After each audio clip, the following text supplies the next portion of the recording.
आपको पता होगा कि हमारे हिंदुस्तान में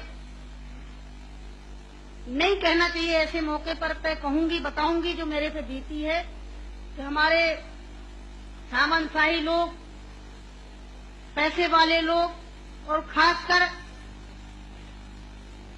मैं जात का नाम लूंगी तो लोग कहेंगे दुबई में जाके जात पुकारी रहेगी। ऐसे ऊंची जाति के लोग जो जात पात को मानते हैं, हम जैसे गरीबों को, दलितों को, दबे कुचलों को, अल्पसंख्यकों को एकदम ये सोचते हैं कि कीड़े मकोड़े हैं, कि इंसान नहीं है। तो उन लोगों को मैंने बताया कि मैं इंसान हूँ, अगर हमें तुम मारोगे तो हम भी चुप नहीं बैठेंगे, हम भी जवाब देंगे। और इसलिए मैंने कई दफे सोचा कि मैं आत्महत्या कर लूं, मर जाऊं, पर मैंने सोचा कि मरती तो हजारों लड़कियां रोज हैं। बताओ, हमें डाकू के नाम से जानते हैं लोग, डाकू, फूलन देवी डाकू। बताओ, मेरी 4 हाथ पैर हैं। कहते चम्मिल घाटी की है, चम्मिल घाटी की, चम्मिल घाटी मेरी माँ बाप है। अरे मैं माँ बाप से पैदा हुई हूँ, मेरा कसूर यही है कि मैं झोपड़ी में पैदा हुई, गरीब परिवार में पैदा हुई, दबी कुचली समाज में पैदा हुई, तो हमें जीने का अधिकार है नहीं। मेरे भाई और बहनों, मैंने कोई बुरा काम नहीं किया। मैं तो वहाँ भी मंच में बोलती हूँ, अब्बू भाई के साथ में तो कई सभाएं हुई हैं, बहुत बड़ी बड़ी सभाएं हुई हैं, कि मैंने कोई बुरा नहीं किया है।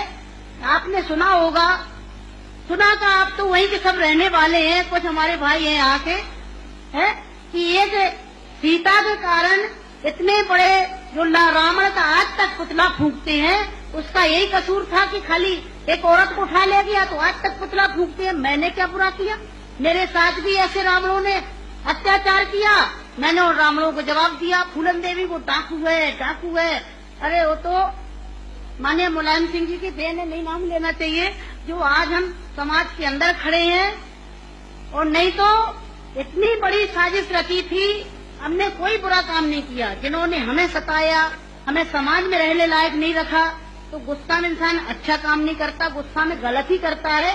और जो कुछ भी हुआ, अच्छा और बुरा सबक सिखाने के लिए कि हम जैसी बहन बेटियों के साथ अन्याय अत्याचार करोगे तो कोई भी महिला घर से बाहर निकल के और अपने अधिकारों की लड़ाई लड़ने के लिए मैदान में खड़ी हो जाएगी। तो मेरे भाई और बहनों, हमें तो डाकू घोषित कर दिया। जब मैं चुनाव लड़ने जाती हूँ तो सब एक ही भाषण रहते हैं, किसी के और कोई भाषण नहीं रहते हैं। बताओ, मैं डाकू दिखाई देती हूँ? क्या होता डाकू है? तुमने हमें सताया, हमें लूटा पीटा। डाकू तो वो बेईमान जो हम जैसी महिलाओं को लूटते पीटते हैं। तो मेरे भाई और बहनों, 4 साल में जंगल में भटकी, 11 साल में जेल में रही, और जेल में भी हमें पागलों के साथ रखा गया था। अच्छी जगह नहीं रखा गया, जी पागल महिला थी, पागल महिलाओं में रखा गया था। 11 साल तक हमें जेल में रखने के बाद कोर्ट में पेश नहीं करा गया। और जब जेल से छोड़े गए तो बहुत बड़ा हमारे हिंदुस्तान में तूफान आया। इतनी बड़ी डाकू को छोड़ दिया गया, बहुत बड़ा अन्याय हुआ। बस आप सबका प्यार था, आशीर्वाद था, कुछ ऊपर वाले की भी दुआ थी, जो आज आप सबके बीच में खड़े हैं।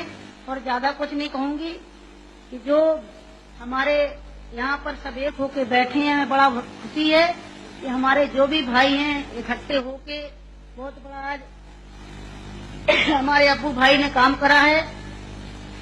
और आप सबसे भी विनती करूंगी कि हमारे भाई अब्बू जी का पूरा सहयोग दें, साथ दें, जो और आगे बढ़ सकें और दलितों की, हम जैसी दुखी और गरीबों की, महिलाओं की सेवा कर सकें। आप सबकी जरूरत है कि आप सब सहयोग दें, जो हमारे अब्बू भाई आगे बढ़ सकें। तो मेरे भाई और बहनों, आप सबको मैं धन्यवाद देती हूँ, और भाई अब्बू जी को भी धन्यवाद देती हूँ।